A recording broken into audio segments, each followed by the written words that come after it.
Continuamos con la segunda parte de nuestra clase sobre la historia de Mesopotamia en el segundo milenio a.C., en la que vamos a tratar ahora sobre el período medio babilónico. Comencemos recuperando la cronología esquemática de la historia de la antigua Mesopotamia que nos ha servido de guía en todas nuestras clases sobre este tema. En el recuadro azul que ahora ustedes ven en pantalla está seleccionado el periodo que vamos a trabajar en esta clase, es decir, el periodo del bronce reciente, la última etapa de la edad de bronce antes del comienzo de la edad de hierro. Tras haber visto la clase pasada el periodo paleobabilónico, en esta clase nos concentramos en el periodo medio babilónico, en el cual nuestro tema más importante va a ser la Babilonia casita. Comencemos entonces con este tema. Recordemos que, como dijimos la clase pasada, tras la muerte de Hammurabi, el reino de Babilonia entró en un proceso de paulatina decadencia, marcada por la pérdida del control de las distintas regiones de su imperio. La dinastía de los herederos de Hammurabi no pudo sobrevivir el saqueo de Babilonia por los hititas en el año 1595 a.C. Cuando los hititas se retiraron, el país quedó sumido en un verdadero caos. En este momento crítico para la historia de Mesopotamia hizo su aparición un nuevo pueblo, el de los casitas, que acabaron convirtiéndose en la potencia dominante en la zona y establecieron una nueva dinastía. Los orígenes de los casitas no están muy claros, sobre todo porque no tenemos fuentes al respecto. Los especialistas debaten mucho, pero la tesis más probable es que su origen se encontraba en la región de los Montes Sagros. Los casitas fueron un pueblo asociado en las fuentes con la cría de caballos. Sin embargo, hay que decir que hoy ya no se acepta la tesis tradicional que explicaba el éxito militar de los casitas por el hecho de que ellos dominarían la nueva tecnología que surge en este momento en el cercano oriente, la nueva tecnología militar de la guerra basada en el carro tirado por caballos. Esa tesis no es ya hoy aceptada porque tenemos evidencia de la presencia y el uso de caballos en Mesopotamia antes de los casitas. Podemos entender más claramente qué significó este cambio tecnológico si comparamos lo que eran los carros del periodo anterior, como el que ustedes pueden ver en pantalla, carros tirados por onagros, con ruedas de madera maciza, de mucho peso, y que se movían entonces lentamente. Este tipo de carros caracterizaron a la guerra mesopotámica hasta el periodo paleobabilónico. Ahora, en el periodo medio babilónico, la aparición de un nuevo tipo de carro tirado por caballos le da a la guerra una mucho mayor movilidad y hace que las operaciones militares tengan un alcance en distancia mucho mayor. Los casitas no representaban un grupo numeroso y por ello fueron rápidamente asimilados con el paso del tiempo a la cultura babilónica. Sin embargo, van a permanecer como una corporación militar relativamente separada del resto de la sociedad que tiene fuertes rasgos aristocráticos. Los reyes casitas le van a dedicar mucha atención a este sector de la sociedad que es clave para su mantenimiento del poder y lo van a premiar con concesiones de tierras y privilegios que quedan registradas en los famosos kudurru, que son las fuentes características de la época, de los que ya vamos a tratar en más detalle. El rasgo más notable de la dominación casita en Babilonia es su extraordinaria duración y estabilidad. Los casitas lograron mantener un control indiscutido de este territorio por un periodo de más de 400 años, hasta que en el siglo XIII a.C. la intervención de Asiria y Elam produjeron finalmente una desestabilización que alteró la situación. Los casitas, en su gobierno, dividieron el territorio en 20 provincias con sus respectivas capitales provinciales. Esto marca la desaparición definitiva del sistema de ciudades-estado que había caracterizado, como hemos visto en las clases pasadas, el periodo anterior. A pesar de la gran duración del dominio casita sobre Babilonia, comparado con otros períodos, para esta época disponemos de menos fuentes. Un tipo de fuentes muy importante que aparece en esta época y que nos brinda información muy relevante son los kudurru que ya mencionábamos. Se trata de estelas de piedra de forma ovalada, como pueden ustedes ver en la imagen, que eran usadas como registro de los derechos sobre un terreno o de la concesión de una serie de privilegios por una autoridad a un determinado individuo. La palabra kudurru hace referencia a la idea de frontera o límite de un terreno, lo que nos indica que en la mayoría de los casos se asociaban con estas concesiones territoriales. Tenían un texto que detallaba, como pueden ustedes ver en la imagen, la concesión a la que se hacía referencia con el documento, y también incluían imágenes de dioses que advertían de los males que padecerían quienes no respetaran lo establecido en el kudurru.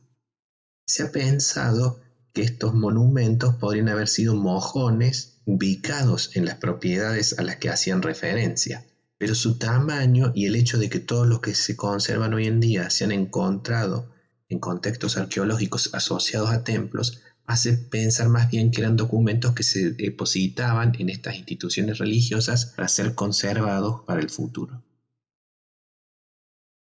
El logro más sobresaliente y duradero de los reyes casitas fue, sin duda, el de convertir la región mesopotámica en un todo unificado.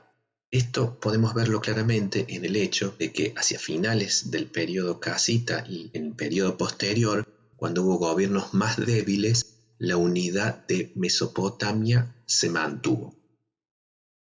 El gobierno de los casitas en Babilonia fue entonces durante un largo periodo de tiempo muy estable, pero no podemos decir que haya sido próspero, porque la característica general del bronce tardío en el cercano oriente es una decadencia económica relativa comparada con el periodo anterior del bronce medio. Esta relativa decadencia podemos verla en una caída de la productividad agrícola que se registra en toda la región mesopotámica, producto, por una parte, de un proceso de salinización de los suelos tras siglos de uso intenso con este sistema de irrigación, y por el otro, como resultado del deterioro de los sistemas de riego con el paso del tiempo. La caída de la productividad agrícola se refleja también en un retroceso general de la población en toda Mesopotamia, que se refleja en una transformación del paisaje de la región. Con excepción de Babilonia y las capitales provinciales establecidas por los casitas, el resto de las ciudades pierden importancia y se reducen considerablemente en tamaño. También se puede ver en algunas regiones un relativo despoblamiento de paisajes rurales. Dejando de lado lo económico y pasando a lo cultural, tenemos que decir que en la Babilonia casita se produjo una intensa actividad literaria y erudita. No solo se editaron muchos textos antiguos a los que se dio ahora su forma clásica y definitiva, sino que también en este periodo se escribieron obras nuevas muy importantes. Un fenómeno muy llamativo que hace su aparición en el periodo casita son las llamadas familias de escribas, a las que probablemente tenemos que concebir como una mezcla entre un grupo de parentesco y un grupo profesional. Durante los periodos tardo-babilónicos y helenísticos, muchos escribas se van a definir a sí mismos como miembros de alguna de esas determinadas familias de escribas. Los fundadores de esas familias son escribas famosos del periodo casita.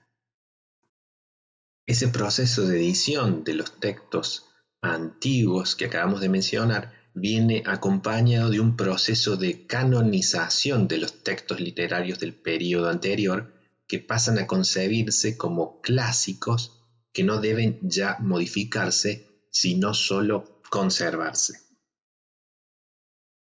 La lengua babilonia continúa en este periodo su evolución. Los cambios con el paso del tiempo hacen necesario distinguirla ya de la lengua del periodo anterior. A la de este periodo la denominamos medio babilonio para diferenciarla del paleo babilonio de los siglos precedentes. Es importante aclarar, sin embargo, que este dialecto medio babilonio se utiliza solo para los textos cotidianos, por ejemplo, cartas, documentos administrativos y documentos judiciales. Para los textos literarios, en cambio, se crea una lengua artificial, un babilonio estándar, que es un compromiso entre la lengua realmente hablada en este periodo y el paleo-babilónico de los textos literarios del periodo anterior que estudian los escribas como modelo. El aspecto del gobierno de los casitas sobre el que estamos mejor informados es el de su diplomacia, sus relaciones internacionales con Egipto. Respecto de este tema nos informa la gran colección de cartas escritas en babilonio sobre tablillas de barro descubiertas en el yacimiento de Al-Amarna en Egipto, que data de los reinados de Amenofis III y Akenatón. Estas cartas nos muestran claramente que la lengua babilonia era el idioma internacional de la época para la diplomacia. El contenido de las cartas nos muestra que los faraones egipcios consideraban a la Babilonia casita como una potencia significativa con la cual era necesario mantener contactos regulares. En las cartas entre ellos, los faraones egipcios y los reyes casitas se tratan entre sí como hermanos. Utilizan expresamente este término, hermanos, para dirigirse entre ellos. Se trata, sin duda, de una clara prueba de que ambas potencias se consideraban en un nivel de igualdad, de paridad entre sí. La diplomacia entre Egipto y Babilonia gira en buena medida en torno al intercambio de regalos y ocasionalmente también en torno al intercambio de alguna princesa para matrimonio. El faraón Amenofis III, por ejemplo, tomó como una de sus esposas a una princesa casita. En estos intercambios de regalos, Egipto generalmente enviaba hacia Babilonia oro y recibía de los casitas caballos, carros de guerra y lapislázuli. Algunos hallazgos ocasionales de otras cartas aisladas indican que los soberanos casitas mantenían una correspondencia semejante a esta que hemos encontrado con los faraones de Egipto con los restantes soberanos de las potencias de la época, como por ejemplo los hititas. Dejamos ahora de lado la Babilonia casita y pasamos al segundo bloque de la clase, en el que nos vamos a enfocar en Asiria. En la clase pasada habíamos visto la historia de Asiria durante el período paleo-asirio, en el cual la ciudad de Asur se destaca como un gran centro comercial en ese tráfico con Anatolia. Ahora, en esta clase, vamos a continuar con ese tema viendo la historia de Asiria en el período medio asirio, que ubicamos entre el 1400 y el 1050 a.C. aproximadamente. Como ya habíamos dicho en la clase pasada, tras la muerte de Shamshi-Adad, Asiria entra en un periodo de decadencia que es muy oscuro para nosotros porque prácticamente no tenemos fuentes del mismo. La decadencia llega hasta el punto de que Asiria en esos siglos pierde su autonomía y es anexionada por el reino ajurrita de Mitanni. Vemos esa situación reflejada en este mapa en el cual Asiria es esa pequeña sección dentro de este extenso reino de Mitanni. Debemos destacar, sin embargo, que a pesar de esta dominación extranjera, Asiria mantuvo durante todo este periodo sus tradiciones culturales y políticas e incluso también su propia dinastía reinante. Durante el siglo XIV, a partir del reinado de Ashur-uballit, Asiria recuperó su independencia aprovechando el caos que ocasionaron en Mitanni ataques de los hititas.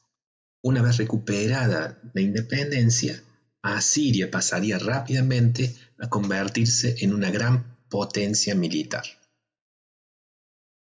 Para el momento de la muerte de este rey, que se da aproximadamente hacia el 1330 a.C., Asiria se ha transformado ya en un gran reino que puede tratar de igual a los hititas, a Egipto y a Babilonia. Podemos reconocerlo en este mapa, en el que vemos cómo los dominios de Asiria se extienden por toda la llanura de la Alta Mesopotamia. En esta imagen vemos un carro de guerra asirio de la época. La imagen proviene de un sello cilíndrico. El guerrero que viaja en el carro es un arquero que se enfrenta a otro arquero enemigo.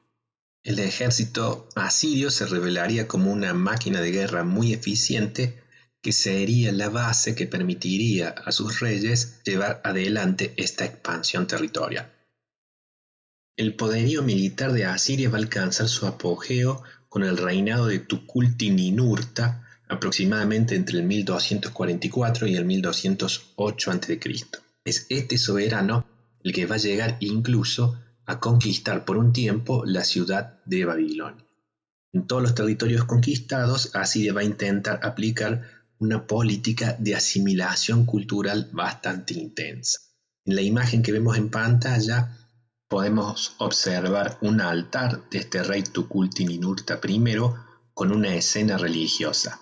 Vemos al rey representado dos veces, una vez de pie y otra de rodillas, homenajeando a los dioses frente al mismo altar. Podemos ver en este mapa una representación de esa gradual expansión de Asiria durante los reinados de estos diversos reyes, y la línea de puntos amarillos marcaría el periodo de la máxima extensión territorial durante el reinado de Tukulti-Ninurta. El periodo de esplendor de Asiria se va a extender hasta el reinado de Tiglat-Pileser I, que ubicamos entre el 1114 y el 1076 a.C. Pero este rey será ya incapaz de solucionar el problema de la penetración de los pastores arameos en su territorio, que en última instancia va a desestabilizar todo el Medio Oriente y va a llevar también a Asiria a un nuevo periodo de decadencia. Para terminar con esta sección de la clase, veamos una breve descripción de la sociedad medio-asiria. Tenemos que decir que cambia fuertemente sus características respecto del periodo paleo-asirio, porque como ya dijimos, deja de ser una ciudad-estado comercial para pasar a ser una monarquía militar. El rey, a diferencia de lo que ocurría en ese periodo anterior, va a ser ahora el centro del sistema político y va a liderar todas las actividades del Estado. En el periodo anterior estaba limitado por el poder de esa oligarquía mercantil de la que hablamos, pero eso ya no sucede. Ahora el rey concentra la totalidad del poder político impulsado por su protagonismo en el plano militar. El poder del rey se apoya en una aristocracia que es una clase terrateniente de la que provienen los principales funcionarios y oficiales militares. Por debajo de la aristocracia encontramos una vasta clase campesina que representa la mayor parte de la sociedad. Los campesinos deben entregar al Estado impuestos en especie y también servicios en trabajo, que incluyen su desempeño como soldados en el ejército. Por último, encontramos a los esclavos, que se encuentran en una posición completamente subordinada. Entre los campesinos y los esclavos hay que decir que hay un número de situaciones ambiguas relacionadas con la esclavitud por deudas que no es legalmente equiparable al resto de los esclavos, pero las personas que por deudas han caído en esta situación se encuentran en una relación de servidumbre. Dejando de lado a Asiria, nos concentramos ahora para un breve tercer bloque de la clase en el estado de Elam. Ya hemos mencionado a Elam en reiteradas oportunidades en clases anteriores, pero siempre ha aparecido como una especie de actor de reparto en un papel secundario respecto de los protagonistas de nuestra historia. La razón de esto tiene que ver con que tenemos muy poca información sobre Elam, que realmente no nos permite reconstruir una historia narrativa con el nivel de detalle que podemos hacerlo para los estados de la Baja Mesopotamia. La historia de Elam se divide generalmente en un periodo protoelamita bien temprano, que va del 3400 al 2600 a.C. aproximadamente, el periodo paleoelamita del 2600 al 1500 a.C., el periodo medio elamita del 1500 al 1000 a.C., que es el que a nosotros nos interesa en esta clase, y el periodo neoelamita, que va del 1000 al 550 a.C. Muchos de estos periodos son completamente desconocidos por la ausencia total de fuentes. El mejor atestiguado es, como decíamos, el periodo medio elamita, en el que Elam constituyó una verdadera potencia militar. El apogeo de ese poder se da durante el reinado de Shutruk-Nahunte, que ubicamos aproximadamente entre el 1185 y el 1155 a.C. Este rey va a atacar Babilonia e incluso va a tomar la ciudad, llevándose de regreso a Susa un extenso botín que contenía, entre otras cosas, incluso a la famosa estela con el código de Hammurabi que hoy encontramos en el Museo del Louvre. Sin embargo, parece que la reacción de Babilonia tras esta derrota y sobre todo las campañas de su valeroso rey Nabucodonosor I van a hacer que Elam entre en un periodo de decadencia. Para la última parte de la clase regresemos a Babilonia para hablar del fin de los casitas y sobre las dinastías que lo sucedieron. La causa del final de la dinastía casita tenemos que buscarlo seguramente en los conflictos reiterados entre Elam y Asiria que se pelearon en territorio babilónico. Estas guerras recurrentes culminaron por desestabilizar a la Babilonia casita y por provocar el fin de su dinastía. Significativamente, la caída de la Babilonia casita no significa un regreso a una etapa de disgregación en ciudades-estado. En esto reconocemos el gran trabajo de unificación llevado a cabo por los casitas. El poder de Babilonia se eclipsa, pero surge una nueva dinastía mesopotámica en la ciudad de Isin que logra estabilizar la situación. El rey más importante de esta segunda dinastía de Isin va a ser Nabucodonosor I, quien, como ya vimos, va a ser un importante líder militar que va a lograr revertir la situación frente a Elam.